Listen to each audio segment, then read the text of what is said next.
Step on up, grab a chair, take a load off your feet. There's whiskey on the table and stories to repeat. We're talking about the hustle, the grind, and what we'll find in the heart of second chances where treasures bind. Welcome everyone to the video. Welcome to the channel. This video is going to come out a little bit later in the day because I decided to finish shooting it, or actually just reshoot it on Saturday. And yeah, it was just getting too late on Friday. So what happened Friday was there was a scheduled power outage in our neighborhood they've been working up in the mountains in our area and for the power company. And today or yesterday, which is it's now yesterday, was the final push. So they had to shut everything down, obviously, to so the workers can operate safely. And so it lasted a little bit longer than the 8 hours they anticipated. So we had to go out and get something to eat, kind of cook. And things just got too late, and I was getting tired, and I didn't care for the content for what I was creating. So I was like, all right, I'm just going to redo it. I'm just going to redo the whole thing tomorrow. So, which is right now. So we're going to be talking about live selling today. Obviously what sold, live selling, what sold on eBay, that is. And then also, we'll kind of touch on the economy, things, the stock market. It's not too crazy. It's been rather quiet as of late.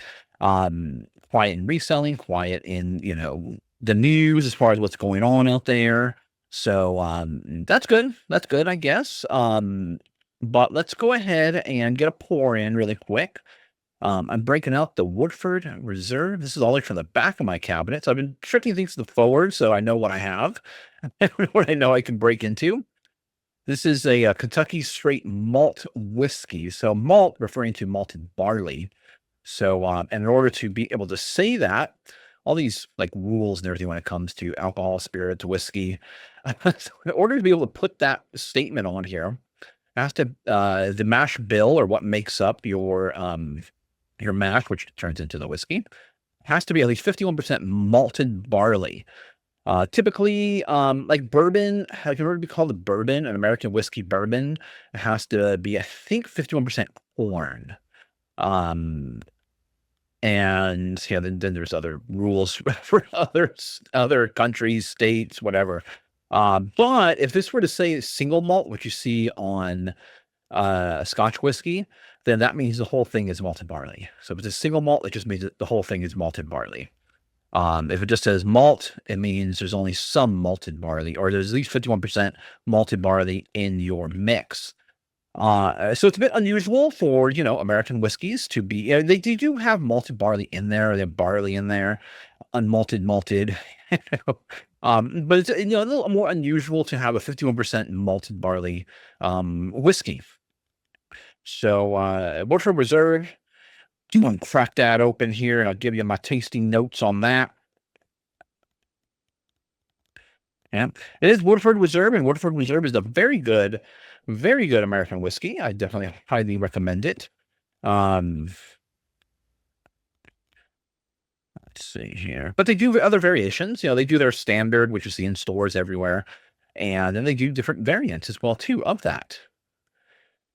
So this is so with it being heavily, heavier in the malted barley, you might start to think of Scotch whiskey, getting those flavors from Scotch whiskey, the butterscotch, the fruits, it won't be anything like an Islay Scotch whiskey, because most of those are peated. And I think there are some American whiskeys that do work with the peat, but not many. This is not. So this will be just like a combination of, in my opinion, on the nose, it's kind of a combination of Scotch, very young, like it's a very young Scotch, if that makes any sense.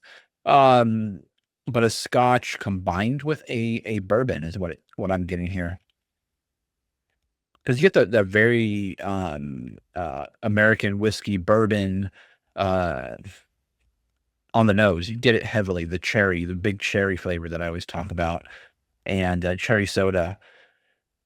But you get some hints of the malted barley in there. You get that it kind of reminds me of Scotch a little bit.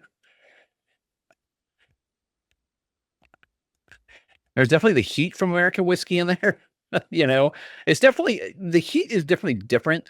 But for me at least, for different between different whiskeys, um, a Scotch whiskey hits different than an American whiskey. Than Irish whiskey. An American, in my opinion, is more of a bigger punch. Hits you in the gut really most of the time. And that's what I'm getting here, that big, big punch of, American whiskey heat. It's like a so if you like bourbon, you'll definitely like this. It's more like a mellow bourbon. It's not really one way I've always described bourbon to me, it's always like cherry soda, cherry Coke, black cherry Pepsi, whatever pick your pleasure. But, this, I think because it's so heavy in the malted barley, it kinda to me, the best way to describe it would be like a flat soda, like a flat cherry soda. That's the way I would describe it here, like just like a flat it's not that it's bad, it's really good. It's kind of just mellowed out some of those, um yeah, I'm getting a little bit of Scotch flavor. I don't know if it works well in this, but,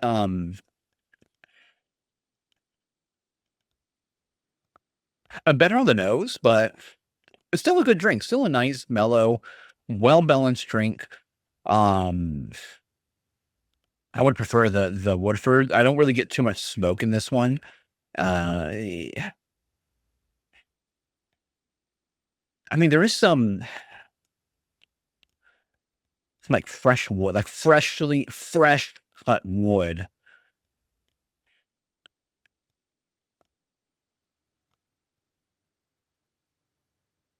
Yeah, definitely, like, some fresh cut wood. I mean, it's good. It has all the classic bourbon flavors, just a little bit more mellowed on those flavors. The heat's there from American whiskey, and I don't know, I wonder how long it's been aged for. I don't know, 4 or 5 years or so. It doesn't say, and it says proprietary batch, so we probably won't ever know what the actual mash bill or what makes up what other grains they used in it. But 45.2% alcohol, so rather high, a bit high. I mean, not crazy high. It's a little bit higher than normal. 40% would be, I guess, baseline for most. So you got a little over 90 proof on that. It was actually batch number 50 of 804. So 804 bottles were made, and this is bottle number 50. So not a bad drink. Definitely, the Scotch whiskey is there. It's kind of just provides a balance, an overall, not a balance, an overall muting of the uh, American whiskey bourbon is what I'm really getting in my opinion.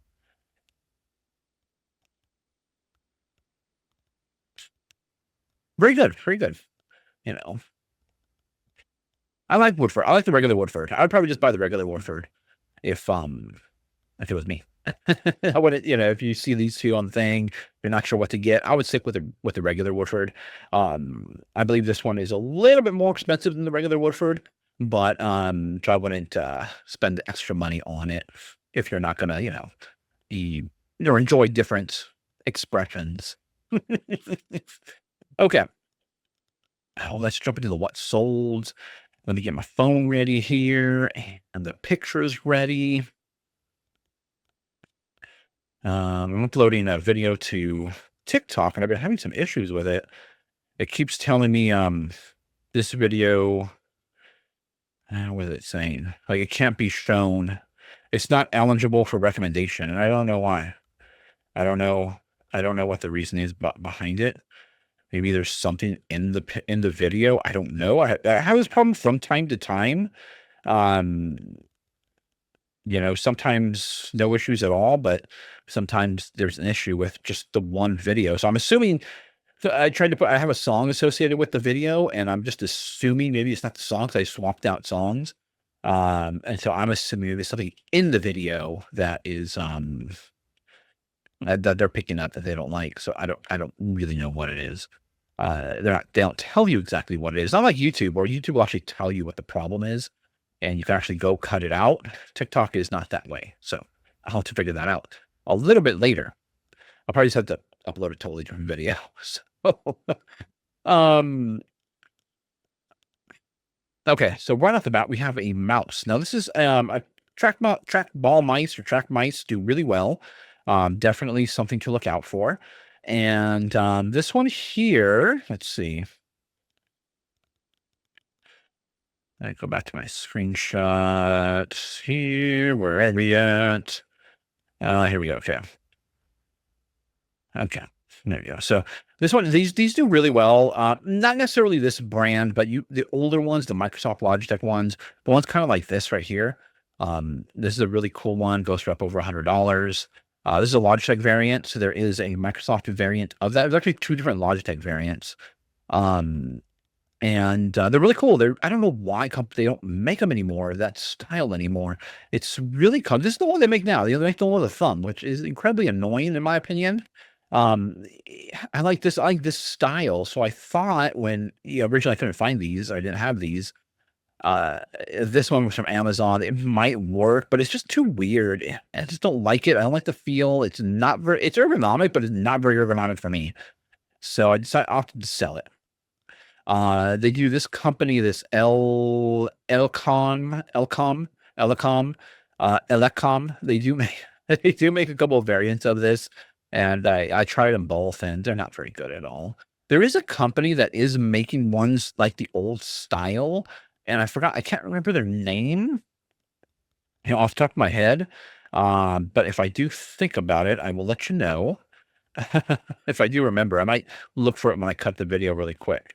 But there is a brand out there that is remaking some of the older ones, and they're just look really good. Look really good. I haven't tested it out, but I hope to soon. Okay, this one's over $22.61, $10.58 what they paid in shipping. So it was a little bit heavy, and went in a padded poly bag. So really, really cool.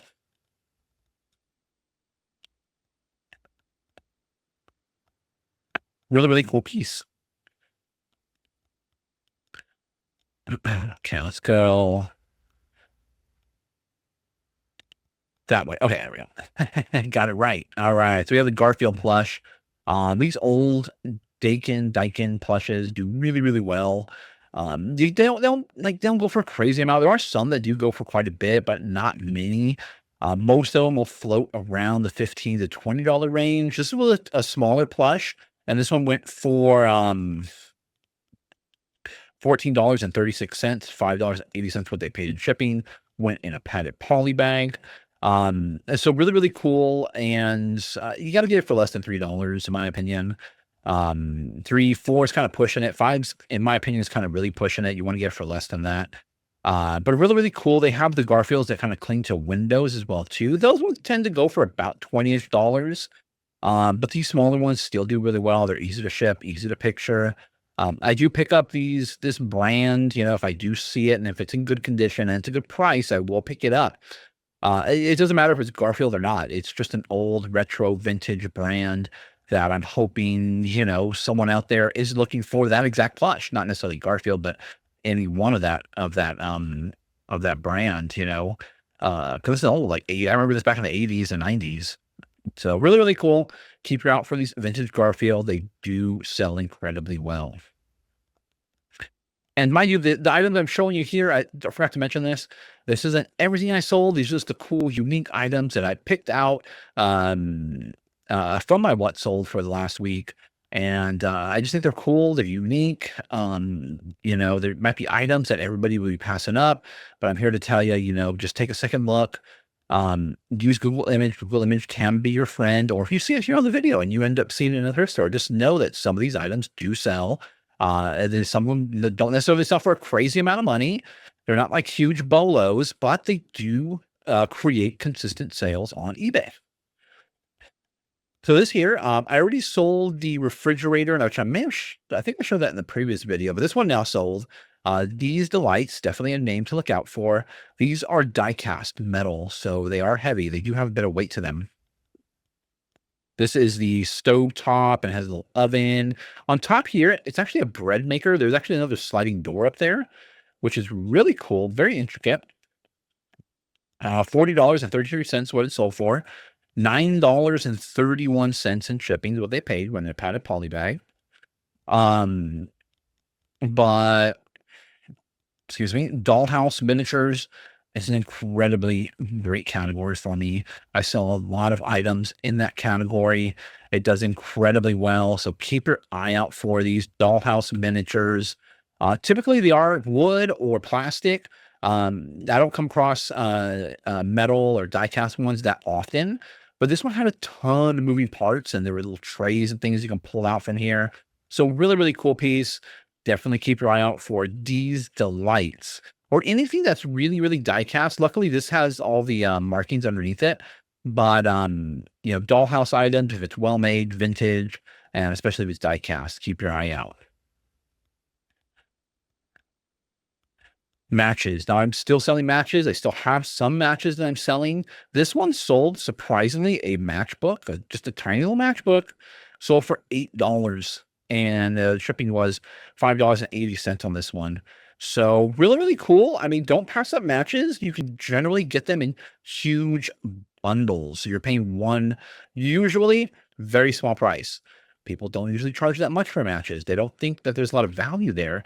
But and there isn't necessarily a lot of value, but if you take $8 here, $5 here, $7 here, $10 here, I sold a 2-pack of these restaurant matches. The restaurant was really nothing really about the restaurant, but it came from Amityville, New York. And what do we know about Amityville?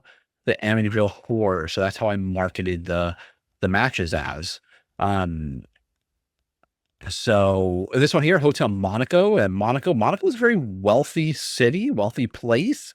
So I figured these would have a little bit more value than others, than the other ones. Some of them I do group up, like if Holiday Inn, bunch of Hyatt ones or restaurant ones, I'll group them all together, like Denny's or something like that. I'll put them all in like a restaurant bundle. I'll put them in a hotel bundle, and I'll sell them like that. But I will cherry pick ones out of there that I think can go for a little bit more because, majority of them, like the Amityville one, this one here, there's no data. There's no, there's no sell-through rate. There's really nothing to tell you that this is going to have a little bit more value than others. So what you have to do is just rely on your past knowledge of reselling, selling items, selling matches, and wholesale stuff. And it didn't steer me wrong. So, I mean, it's not crazy amount. We're not getting richer. It's $8. It's only $8, but still, it all adds up. So really, really cool. Oh, on the whole bundle of matches, I'm already, well into the profit on those. So this is just more icing on the cake. Here's another item. Really, there's no data to go on for this exact clock. There's nothing to tell me that it has any value. Everything would tell you leave it behind at the thrift store. Especially if you see this name, the Telstar name. Don't just start buying Telstar clocks and start trying to resell them, because this one sold for $55.82, 13 cents 92, 13.92 in shipping. Not all of them, Telstars are not going to go for around $50. Okay, but this one did. And why did this one go for that much? Because this has a thermometer, a hydrometer. It not only has a 12-hour clock down here, but it is also in military time. It also has all different world cities around the clock as well. Not sure how you would tell the time because I don't know. You would just have to, make the calculation when you see the time. But it's in military time as well. It's so really, really cool. And that's what really got it sold for that $55. The fact that I had all those components along with it. Not that it was a Telstar clock. Because the Telstar clock, I wouldn't even pick up a Telstar clock if it was just a generic basic Telstar. But the fact that this had a bunch of things going for it, thermometers, hydrometers, barometers, I sell them all the time. They do incredibly well. I sell vintage alarm clocks. They sell all the time. They sell very well. This was this is not it's not an alarm clock. It had a combination of a lot of other things that do sell really well in one package. And that is what prompted me to believe it should sell for quite a bit. And sure enough, it did. $55.82. Padded poly bag. On my large padded poly bags. I didn't just throw it in a padded poly bag and that was it. All these items do get wrapped in additional bubble wrap. So just be aware of that. There will be additional bubble wrap that is needed to ship these items out. And don't get your bubble wrap. I mean, if you're shipping a lot of items, don't go to Walmart, don't go to Target, don't go to Office Depot, don't buy your bubble wrap there. It's expensive. You're going to need to find some sort of distributor. I order mine online, and you're going to get gigantic rolls the size of dump truck wheels delivered to your house or wherever you deliver. So, and then it's really cheap. Okay. Now, silverware hasn't been selling that well, and that's probably because, we're out of the season when people get together. So, tends to do a lot better towards the end of the year, Thanksgiving, Christmas, people are, in having company and they need silverware or matching sets. And so IKEA silverware does better than most. It's not the best quality, but the name, it's all about the name when it comes to IKEA here. And we sold this set of 8 for $29.02. $8.71 what they paid in shipping when the padded poly bag. And silverware, it still moves. It still moves. I'm still picking up because it will move. Stick to the good names: IKEA, Oneida. Intricate patterns do well. Whether they're silver plated or not doesn't really do well unless you find actual silvers or sterling silver. Then it can do really well. Fortessa is another great brand to look out for. Cambridge is another good brand to look out for. So try to buy them in large bundles. Try to get them as low as possible. And then you can sell them as giant sets. You can piece it out however you wish to do it at that point. Try to get as big a bundle as possible. Don't pay too much.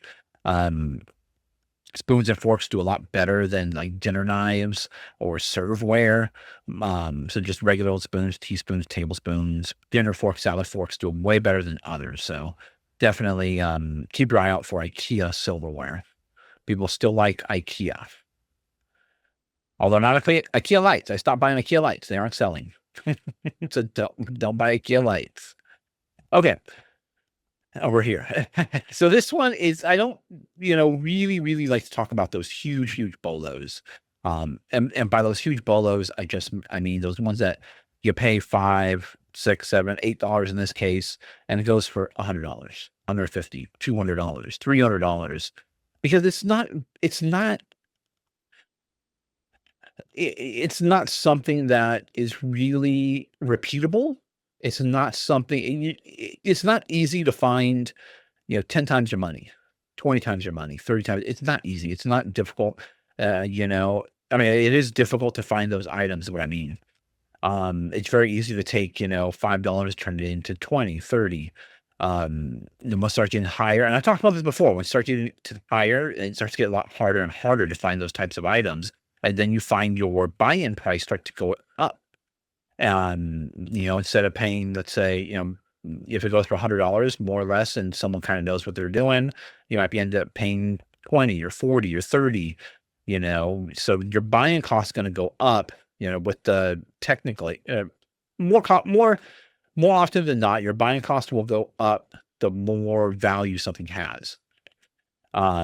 Especially nowadays, because everybody can just Google image anything and see what something can potentially go for. But they're still out there. They're still out there. Like these ones where you pay, $5 turn into 100, a couple bucks turn into 100, 200. They're still out there. And this one, and the reason why I'm including it in here is because it's unique enough to include in here. It's really unique, really cool, and it belongs in this segment. So Angry Wobot Gazing Panda Art Sculpture 15 to 25. There's only 25 out there. And the artist is Aaron Martin. So when you look it up, clothing comes up, and a bronze actual statue of a panda comes up as well too. And the bronze went for $500. So this was a resin bust, and I wasn't too sure. I figure the bronze was going to be top of the market. And this is not bronze. So bronze do really well. Bronze, anything does usually pretty good. But I figured maybe about 200, 250 or so. So I did price it up with the anticipation of accepting anything around $200. And if someone paid me full $300 asking price, I'm like, all right, cool. So I got an offer, and it was an overseas offer, which is great because no takebacks. um, of 175 for this piece. And so I was glad. I was like, all right, excellent. $175. That's a pretty amazing. So I took it, sent it off, $11.70 what they paid in shipping. This did go in a box because it was, going overseas. And nonetheless, because of the price point as well, too, I wanted it to be a little bit more presentable. So I went an 8x8x8 box. How many did I say there? Should have been 3/8.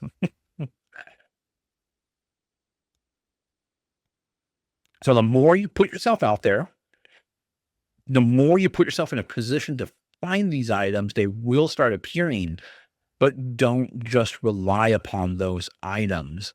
I see so many people who just go through the thrift store looking for those big bolos. They just look for big hits, and that's it. They scour the aisles. They're turning over everything, Google imaging things, looking things up, and then putting it back when it's not a big hit, you know. Um, but if you're gonna be doing this full time, if you're gonna be, expecting to get consistent sales, you gotta find profit everywhere. You can't just wait for the big bolos to fall into your lap. It's not gonna happen. If you're waiting for it, it's like a home run hitter. You know, they don't hit a home run every time they go up there. Majority of the time they're striking out. And then there's the hitters, the people that just constantly get hits and get on base. Those are the ones that you can kind of count on to be consistent. Where home runs, it's not very, very consistent. It's not something that you can definitely count on, but when it happens, it's great.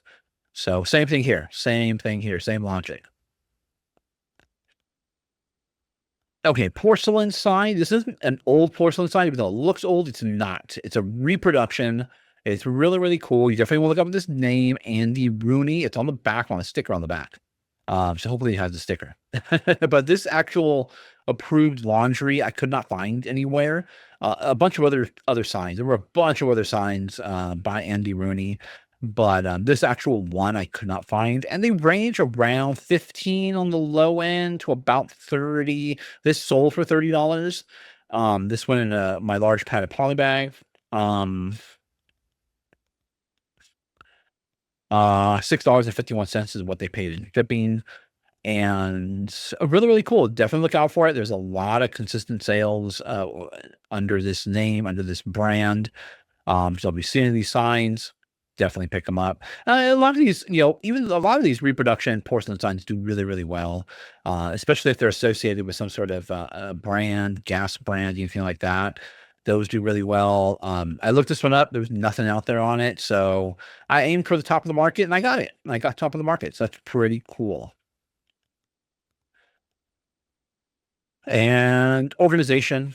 I sell organizers like Franklin Covey's all the time. This is not one of those. This is just a recipe file. So it's from Hallmark, and it's sold. It sold very, very quickly within a matter of a few hours of me listing it.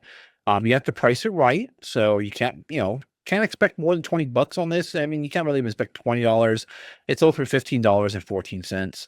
$6.21 is what they paid in shipping.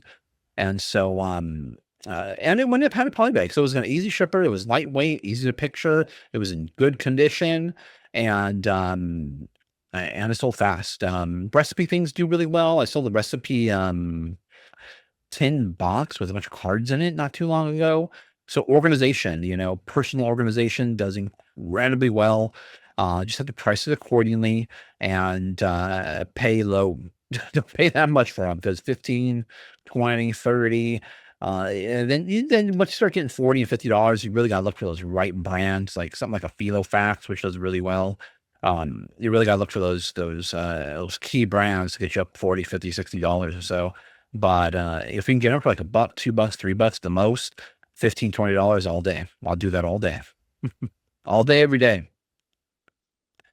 Now, postcards. I see a lot of people that sell postcards. A lot of people talk about selling postcards. And I'm always like, postcards kind of boring, right? But I saw this on a baggie wall, and I have 5 packs. This is actually a used pack. There's only 18 cards, supposed to have 40 of them in there. And I paid $2.99 or $3.99 for the pack. I don't remember exactly, but nonetheless, this one here should bring me right at break even. $7 is what it sold for. $5.14 in shipping. Padded poly bag is what it went into. Um, and yeah, I'm already about break even with just selling this one partial. The other ones are all brand new. The other one, 2 of them are just like this. Another 2 are barnyard animals. And they do really well. Retro, vintage. People still look for this stuff. They still look for postcards to send out. People still look for personal organization, writing instruments, paper thing, blank media, CDs, blank CDs, blank DVDs. People are still out there buying these things, and they will pay up for it. You just can't pay too much. You got to make sure you have some good margin in there, so that way you can earn some money as well too. And by the time we sell the other ones, the other ones have listed for between $12 to $15. A little baggie is going to turn into like I don't know, like after fees, like maybe $40 or so. So like a few, like $3, $4 into $40. So pretty good in my opinion. Okay, so that's everything that I'm gonna show you that what's sold. I'm gonna try to do like 10 every single thing cool, unique. I'm hoping they're all cool, unique ones. Is what I'm hoping, all cool and unique pieces. Nothing like, I'm not gonna throw any Apple stuff in here or Bow stuff that I sell, or your stuff that everybody kind of knows about. I'm trying to pull the cool, unique items that you may be passing up that you don't think you can resell for profit. Okay, I'm gonna cut it here, and then we'll get to the second segment. Okay, so let's go ahead and get into the topic here of live selling. And I've been hearing a lot of people talk about how live selling, and by a lot of people, I mean people that have a platform to speak on, and they have a viewership. So I don't know if that gives them the uh, it gives them the entitlement or the feeling of entitlement to make some rather bold statements, in my opinion, that live selling is going to be the future of reselling or selling in general or e-commerce in general. And it's kind of a silly statement to make. Some people have said that live selling will be a great way to diversify, which I think is a little bit more appropriate. A great thing to add to your already reselling journey or selling online journey, e-commerce journey. And that's a little bit more appropriate. Saying that live selling is going to be the future is not really the case. It might be a personal future of your own, but it's not going to be overall for the whole e-commerce space. And why is that? Well, first and foremost, live auctions, live selling has been around for a very, very long time. Many people are pointing to changes. Oh, everything's changing. Everything's changing. Well, it's more of an evolution of things that are occurring. Live selling, used to go to live auctions and buy things that way. They're still around, by the way. TV started popping up in people's homes, and let's try to sell things through people's TVs. Home Shopping Network, QVC, and now everybody has a smartphone. So let's put some let's get when we have video, we're watching videos on our smartphone. Let's start selling things through those videos. And so places like Whatnot, places like The District, and the businesses that are built on that platform, those are, they have live selling features, but it's not that they're revolutionary. They're more evolutionary than anything. They're making it more accessible to more people to be sellers and to be buyers. However, the consumer themselves, the consumer behaviors haven't really changed. They haven't changed at all. If someone's going to buy something, they're going to buy something. They're not going to buy something, they're not going to buy something. Some people that like the live selling aspect of things, some people that don't. Some people like to do it, some people don't like to do it. So the consumer hasn't really changed at all, or the actions of consumers or the thought process of consumers. It's just there's a lot more consumers, a lot more consumers out there. During the dot-com era, I lived through that. Everyone was saying everything's gonna go online, the retail, going into a store is dead. The malls are dead. Retail spaces are dead. Everything's going online. You're just gonna buy things online now. Well, it's been 20 years, and it still hasn't happened. As a matter of fact, the numbers, suggest otherwise. Just over 80%, sales of last year were done in retail settings in stores, and then the rest of the 20% were done online. So, um, I think online selling has a little bit more to go. It will grow in numbers, not necessarily percentage wise. It'll grow in numbers because populations are getting bigger. We're having more people. So that it will grow bigger because of that. But as far as the actual percentage, I think it will fall somewhere around 25-75, maybe 70-30. I really don't see it growing beyond that. I could be wrong. I could definitely be wrong in that, but there's a social aspect as well too. And I was just to kind of apply it to the social aspect of things a little bit, not so much about live selling, but I'm currently listening to a lecture on. I like ancient history. I like history and I like ancient history. I like to learn more about the beginnings of our civilization. Even though I do believe there were civilizations before our modern civilization. Um, that existed. We just, we just haven't discovered it yet, or they're, long been destroyed or wiped out by earthquakes, oceans, whatever, waves, stuff like that. But I like going back as far as possible in history and studying that. So I'm listening to a lecture right now on, when early humans decided to get together in communities and form cities and towns and all that.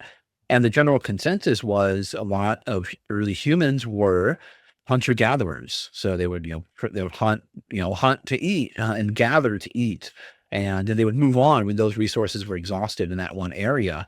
And then, at some point they started to, harvest their own food or grow their own food and keep animals in pens and fenced in and raise them that way. And then, communities began to build around that. The sense too that we have to, this is better. It's better to grow our food instead of constantly traveling to find food. Now we have to protect that. And then we have to build, a community, a town, a city, a village, whatever. And that's been the general consensus. However, as of late, the archaeology is now showing something different. It's now showing that people got together not because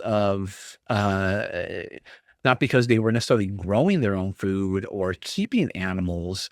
They were getting together because they wanted to be together. People wanted to get together in communities and have that kind of social interaction, have social interaction of a community, of a town, of a village. And then the growing of your own food, the keeping of animals, kind of grew out of that. It was like, all right, we don't want to go out there and chase down, bison or anything like that.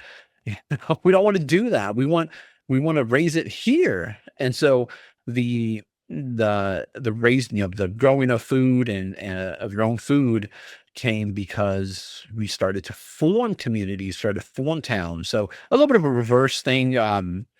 Uh, you know, as far as, the history and, always learning new things. We're always discovering new things. And, I like to study that and I like to, listen to that stuff. So currently listening to a lecture on that. It's very, very interesting. Um, but either way, as humans, we are social creatures and we love being around other humans. We form families and all that, right? People like to go hang out with their families. Most do. Maybe not all. Most do, or hang out with your friends. You like to go out and hang out with your friends. We like to go out to the malls. You like to go out to the stores together. You like to go out and eat together. Those are all, for the most part, nice feeling events in your life. And so those things won't go away because it's built into our, I mean, and we can probably maybe, evolve out of it at some point, but as of right now, we are all social people. Where people are all, most people want to be like to be and enjoy being in social environments.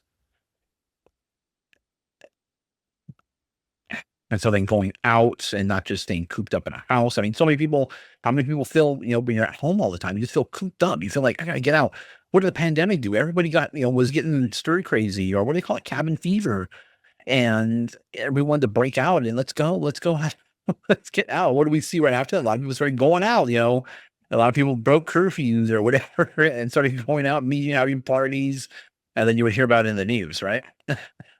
So, and, we can't help what we are. And which is why I think, as far as e-commerce go, it will continue to grow because normal people will continue to grow. As far as the actual ratio, that will probably remain. It'll get to a certain point, and it'll kind of just stay there. It'll reach like an equilibrium, and it'll just kind of stay there, and it won't really, really proceed any further than that. Uh, and so, and then a part of e-commerce now is going to be this live selling. And, it's going to be up to you to choose what you would like to do, what you feel comfortable doing. I will tell you, if you start splitting up your time, definitely take into consideration, we're not built to be multitaskers. Humans, we're not wired that way. And so if going to take on multiple tasks, do understand that, you know, consider it like a part-time thing. And then you might gonna have to take away parts from something else that you're doing. Maybe, you are doing eBay full time and you're pushing at full-time time. Maybe you're spending 8 hours on that, but you want to do some live selling. And just remember, live shows take time. And technically you do sell a lot more volume on live shows. So, let's say you want to do an hour show, you have to cut an hour into that 8 hour, take an hour out of that 8 hour time. So your eBay side may suffer a little bit because of that, but hopefully you're going to make up for that with your live selling. It could cut into other things too. I'm seeing it right now with people on social media. A lot of people are doing, those that are going live selling more often. Their videos are suffering. They're not putting out as much videos, or the quality of the videos aren't that great. And that's hurting. I mean, you could obviously, hire help, hire people to kind of do things for you here and there. Um, uh, in the movie Wall Street, Gordon Gekko's character says, to be rich enough to, what did he say? He says, rich enough not to waste time. And basically, you're now, you're putting other people to do work for you to earn you money. So you're not, yeah, you're not hiring people and losing money. The goal is to hire them and earn more money for you, right? You gotta, they not just gotta pay themselves. You gotta be able to pay them with what they're doing, but you also gotta, make money for you to do that. So that is something else to explore if you do want to go down that. Obviously, that opens up a whole other can of worms. Working with other people. We are social people, but sometimes, when it comes to work, mixing business and people, and I prefer social aspects myself.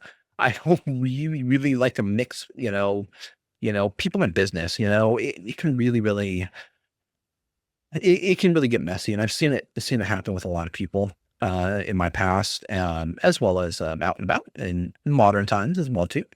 But I've seen it happen a lot in my own past, and um, can really wreck a lot of friendships and things like that. So definitely be aware of that aspect of bringing on people, bringing on help, because then you think, oh, well, the most easiest are family and friends, but it might not be the best choice for you.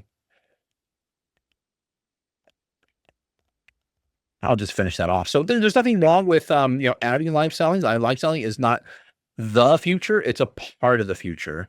And life selling's been around forever. It's part of the past, part of the middle, it's part of the present, it's part of the future.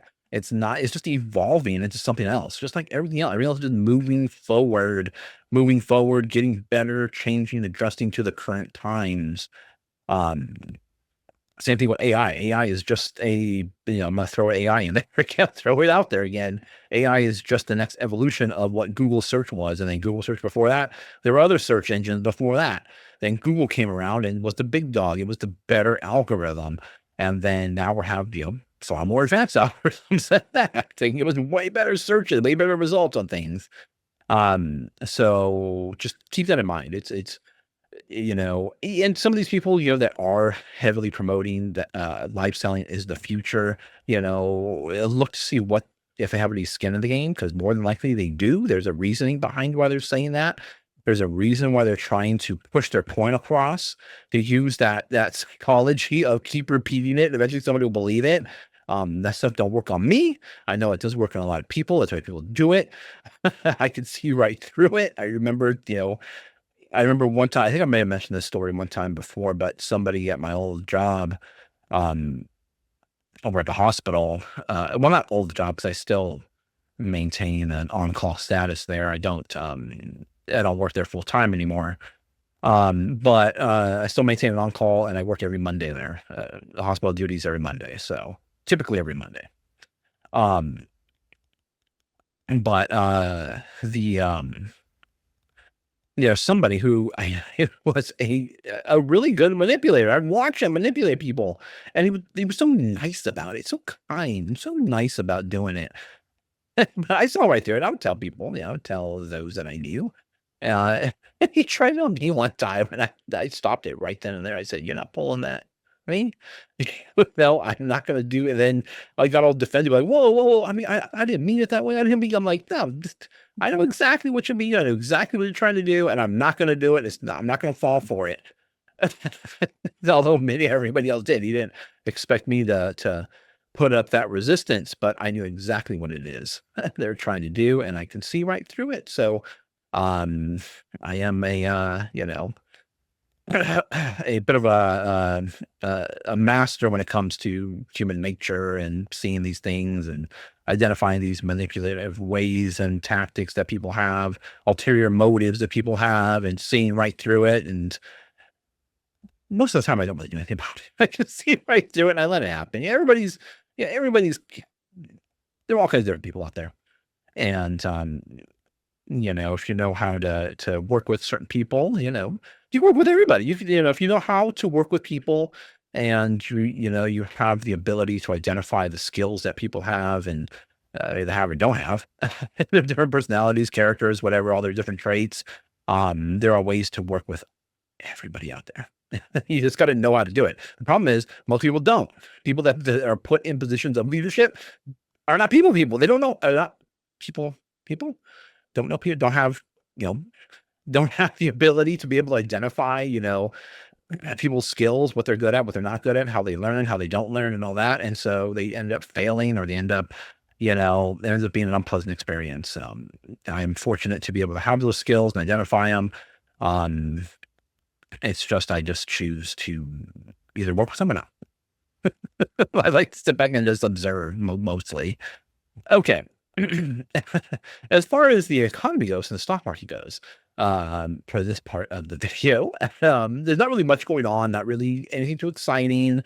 It's been rather quiet, probably because of the holiday, the Easter holiday coming up.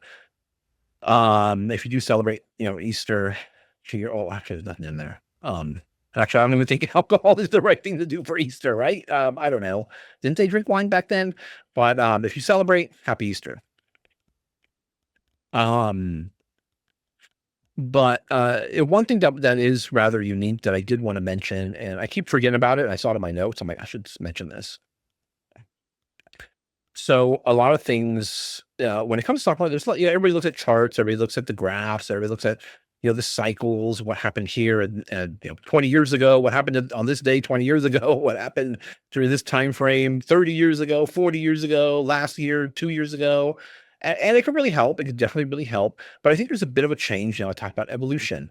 There's a bit of technology is getting more and more integrated into our everyday lives. So in the past, tech in the stock market, beginning of the year would always be kind of a drag. The first half of the year, because there's typically not many announcements when it comes to tech. They aren't really releasing anything at the beginning of the year. It tends to happen towards the end of the year. And then you start to see tech companies start to pop off, and, a lot more talk and chatter about tech and what's going on, what's successful, what's not successful as well too.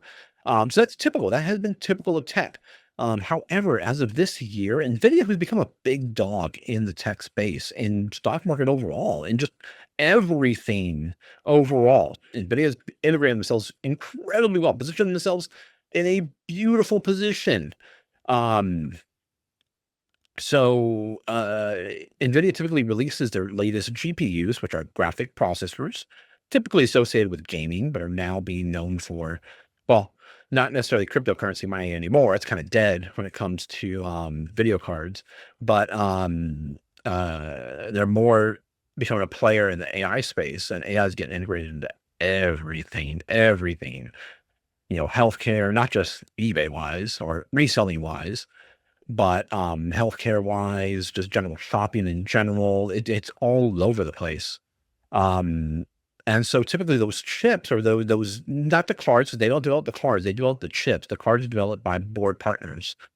So the actual chips tend to come out towards the end of the year. You start to see those cards come out at the end of the year. Well, there are some issues in the production of those, and so they stopped it. They didn't have their release at the end of the year. They had their release at the beginning of this year.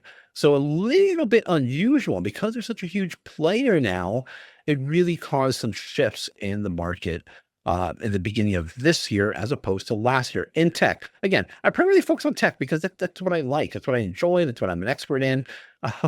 Not really much of anything else. Well, I mean, I like to think of myself as an expert in history and science and stuff like that. And I guess it's associated with kind of tech as well too. But um, however, I do believe there's a shift because a lot, tech has been integrated into we all carry smartphones now. It's just becoming second nature. All of our information is on the cell phone now. We're using it for almost everything in our daily lives. So I think tech is really going to become a major player throughout the tech sector is going to become a major player throughout the whole year now. The only issue is if we can resolve things with China. Who knows? I definitely think there will be a resolution to that. Um, so we now see that these tariffs and everything really more so to create a smoke screen, to create a lot of chaos, and not really it kind of disguise those people that were on the inside knew, or those people that can see it knew that this was really directed towards China. You were kind of throwing a flashbang grenade or a smoke grenade, into the big crowd, and then you had a precision strike in there that nobody else was really paying attention to because everybody else was disoriented. Then everybody was like going crazy about everything else. Everybody else is going crazy about the tariffs on the island. I forgot what, the Arctic island or something like that, or it's mostly animals or something. Um, Everybody was concerned with that when the tactical strike. The strike was somewhere else, was in a different direction. And so, when you've used these type of tactics before, you kind of are aware of it and you kind of can identify it. And it's just a matter of finding out, what exactly, follow the logic, and you'll see exactly what's going on there.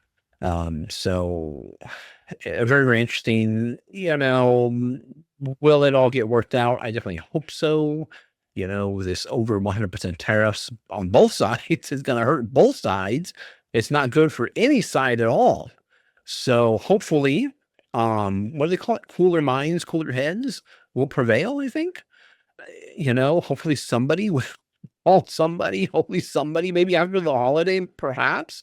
I hope there's something that happens here. Because, China is already in the position to be a major supplier to the world. Uh, Perhaps we could have stopped it at some point. We can't stop it now. Too late now. We rely too much upon them. And so we do have to work with them. And, like I said earlier, there are ways to work with difficult people. There are ways to do it. There are people that know how to do it. It's just, you got to find those people, put them in positions to be able to utilize their skills. Okay. Otherwise, I gotta get this video released. That's going to be the end of the video. Let me know what you think in the comments down below. Let me know what you think. I'm probably going to put a song at the beginning of this, a new song. I'm trying to integrate music into some of my videos. Got some advice as far as, how do you better make videos, basically. They're more watched and more clicked on and all that. So I'm starting to apply some of those tactics to my videos, and hopefully you enjoy it. But thank you for watching. See you in the next one. Hey, you've made it to the end. Thank you guys for watching. If you enjoyed this content, please like the video by hitting the thumbs up. Subscribe to the channel by hitting my little round icon down below. It really does help us out here. Also, you'll find a couple of selections. You'll see a playlist of videos to watch and my most recent video that I did upload.